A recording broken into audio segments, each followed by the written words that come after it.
നമസ്കാരം. Raf talk ഫുട്ബോളിലേക്ക് ഏവർക്കും സ്വാഗതം. ക്യാപ്റ്റൻ റാഫീഞ്ഞ വീണ്ടും ഫോമിലാണ്. ബാഴ്സലോണ വീണ്ടും വിജയവഴിയിലേക്ക് തിരികെ എത്തിയിരിക്കുന്നു. ബാഴ്സ കഴിഞ്ഞ കുറച്ച് കളികളിൽ മോശമായിരുന്നു, പക്ഷെ അപ്പോഴും റാഫീഞ്ഞ തൻ്റെ മികവ് തുടർന്നിരുന്നു. ബട്ട് അൺഫോർച്ചുനേറ്റ്ലി ടീമിനെ വിജയത്തിലേക്ക് കൊണ്ടുപോകാൻ കഴിഞ്ഞിരുന്നില്ല. ഇപ്പോൾ മയോർക്കെതിരെ ബാഴ്സലോണ 5-1 തകർപ്പൻ വിജയവുമായിട്ട് വീണ്ടും വിജയവഴിയിലേക്ക് എത്തുമ്പോൾ ഇരട്ട ഗോളുകളാണ് റാഫീഞ്ഞ നേടിയത്. അതിൽ ഒരു ഗോൾ പെനാൽറ്റിയിലൂടെ നേടിയതാണ്. ആ പെനാൽറ്റി പക്ഷേ ലാമിൻ യമാലിന് കൊടുക്കാൻ തയ്യാറായിരുന്നു റാഫീഞ്ഞ. അദ്ദേഹം ആ പെനാൽറ്റി യമാലിന് ഓഫർ ചെയ്യുന്നുണ്ട്. ആ വിഷ്വൽസ് ഒക്കെ നിങ്ങൾ കണ്ടിട്ടുണ്ടാകും, കളി കണ്ടവർക്കറിയാം.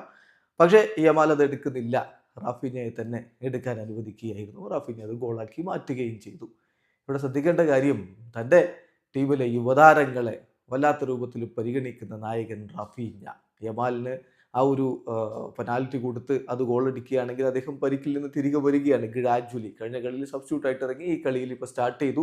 അപ്പോൾ ഗ്രാജ്വലി ഇങ്ങനെ തിരികെ വരുന്ന താരത്തിന് വലിയ ഒരു ബൂസ്റ്റ്, കോൺഫിഡൻസ് ബൂസ്റ്റ് നൽകാൻ അതിലൂടെ കഴിയുമെന്ന് തിരിച്ചറിഞ്ഞ നായകൻ്റെ പ്രവൃത്തിയാണ് നമ്മൾ അവിടെ കാണുന്നത്. യഥാർത്ഥ നായകനായിട്ട് ബാഴ്സലോണയെ നയിക്കുകയാണ് റാഫീഞ്ഞ എന്നർത്ഥം. അതിപ്പോൾ തൻ്റെ മികച്ച പ്രകടനം കൊണ്ടും അതുപോലെ സഹതാരങ്ങളെ സപ്പോർട്ട് ചെയ്യുന്നതുകൊണ്ടും ഒക്കെ അദ്ദേഹം അത്തരത്തിലൊരു നായകൻ റോൾ വഹിക്കുന്നു. ഈ കളിക്ക് റാഫീഞ്ഞയെ റെസ്റ്റ് കൊടുക്കാൻ ഹൻസി ഫ്ലിക്ക് തീരുമാനിച്ചാണ്. പക്ഷെ അങ്ങനെയല്ല, താൻ ഓക്കെയാണ്, തനിക്ക് കളിക്കാം എന്ന് പറഞ്ഞുകൊണ്ട് റാഫീഞ്ഞ കളിക്കാൻ ഇറങ്ങുകയായിരുന്നു എന്ന കാര്യം കൂടി അറിയുക.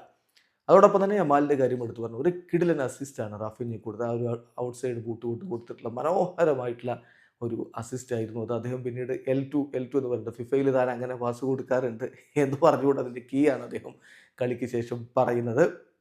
ഏതായാലും റാഫീഞ്ഞ യമാലിനെ കുറിച്ച് കളിക്ക് ശേഷം പറയുന്നുണ്ട്, കളിക്കളത്തിലേക്ക് ഇറങ്ങിയാൽ ഡിഫറൻസ് ഉണ്ടാക്കാൻ കെൽപ്പുള്ളവനാണ് അവൻ കൂടെ ഉണ്ട് എന്നുള്ളത് തീർച്ചയായിട്ടും ടീമിന് ഗുണകരമാണ് എന്നുകൂടി റാഫീഞ്ഞ പറയുന്നുണ്ട്. എന്തായാലും ലാമിൻ യമാൽ സ്റ്റാർട്ട് ചെയ്ത മത്സരം ബാഴ്സ ജയിക്കുന്നു. അദ്ദേഹം സ്റ്റാർട്ട് ചെയ്യാത്ത കളികൾ ബാഴ്സ സ്ട്രഗിൾ ചെയ്യുന്ന കാഴ്ച നമ്മൾ കണ്ടു.